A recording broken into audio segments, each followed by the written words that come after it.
अगर आप किसी पुरानी कॉन्वर्जेशन को या जो भी लास्ट कॉन्वर्जेशन शायद आप दोनों के बीच में हुई हो उसको बार बार सोचते हैं और समझने की कोशिश करते हैं उसमें क्या गलत था क्या सही था, और अगर आपके जो ये पर्सन है उस मोमेंट को दोबारा रीलिव करते तो क्या कुछ अलग तरीके से कहते, उनको लगता है कि वो कुछ और बोलना चाहते, उस बारे में एक रीडिंग करेंगे।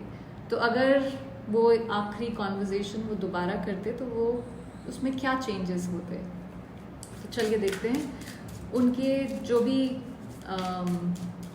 आखिरी कॉन्वर्जेशन आपके साथ थी उसकी क्या एनर्जी थी उसके पीछे। 8 ऑफ कॉइंस, देखिए इमोशनली प्रेजेंट नहीं थे वो, उनका ध्यान किसी और चीज़ पे था, शायद करियर, सर्वाइवल, अपने गोल्स पे ज़्यादा फोकस था। आपको लगा कि उनका जवाब बहुत कोल्ड या प्रैक्टिकल है, उनको आपकी परवाह नहीं है, पर वो इमोशंस को शायद उस समय प्रोसेस ही नहीं कर सकते थे। तो उनकी बॉडी तो लिटरली वहाँ फिजिकल प्रेजेंस तो थी पर दिमाग कहीं और था, वो फील कर रहे थे पर शायद बोल नहीं पाए। लेट्स सी, लवर्स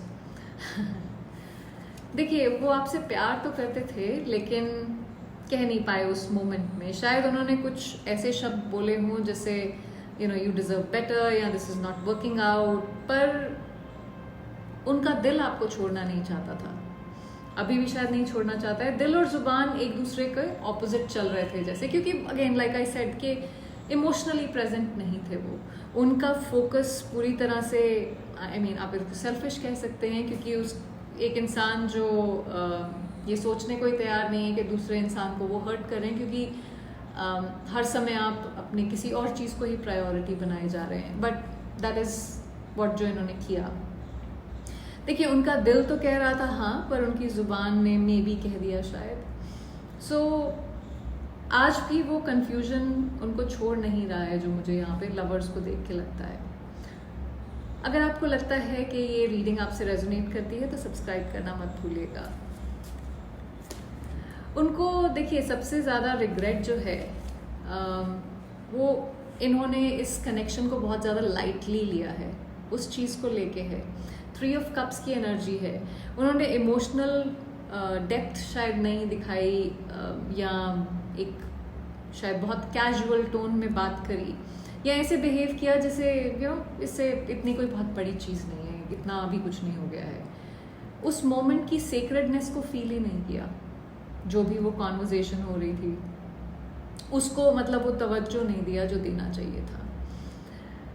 उन्हें आज ये बात चुभ रही है कि जिस रिश्ते ने उन्हें सबसे ज़्यादा प्यार दिया, सबसे ज़्यादा एनर्जी जिस इंसान ने इन्वेस्ट करी, उसे उन्होंने टेम्पररी तरीके से ट्रीट किया, जैसे इसकी कोई वैल्यू ही ना हो। देखिए अगर बातचीत कर सकते होते तो एम्प्रेस की एनर्जी आई है, आपको ये बताते कि आप कितने ज़्यादा मायने रखते हैं इनकी लाइफ में, जो कंफर्ट, जो नर्चरिंग एनर्जी आप इनको प्रोवाइड करते हैं उस बारे में शायद आपको बताते। ये आपको बोलते कि इन्हें उस वक्त समझ नहीं थी कि आप इनके लिए क्या हैं, और अब जब आप नहीं हैं तो इनको दिमाग ठिकाने आ रहा है।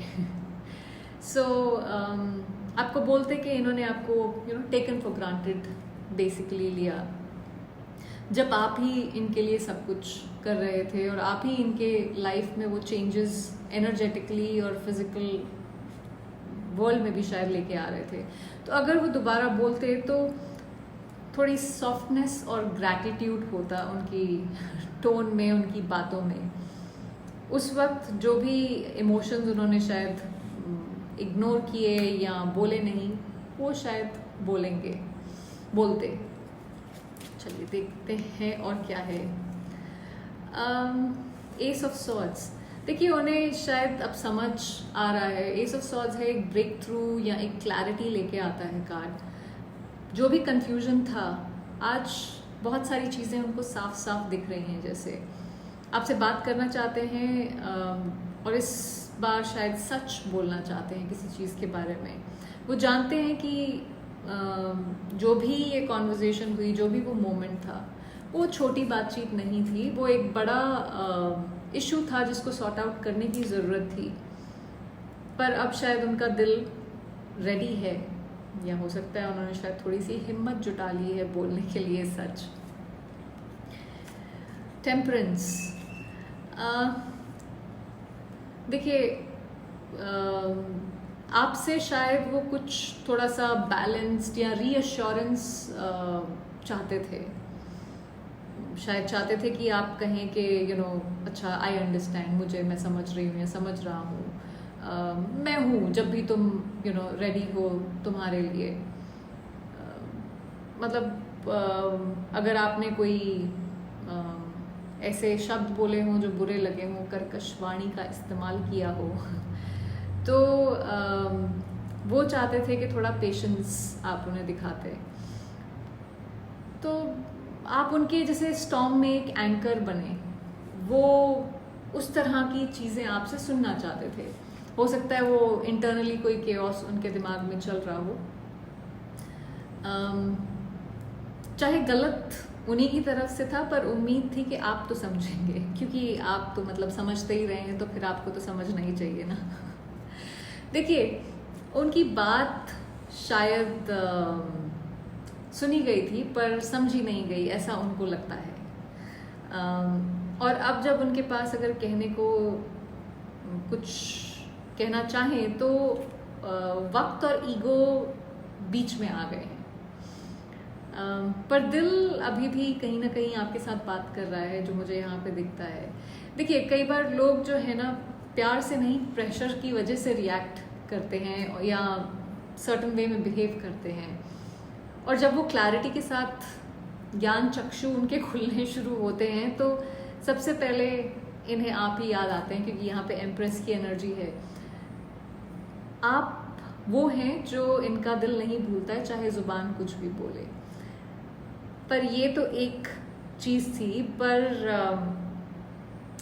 अगर आपको लगता है कि आपने कुछ ठीक ही कहा है तो उसको रिग्रेट मत करिए, और इस इंसान को समझने दीजिए कि वो क्यों बोली गई थी चीज़, सिर्फ आप ही थोड़ा ना समझ सकते हैं। आई होप इससे आपको कुछ क्लैरिटी मिली हो। Thank you for watching.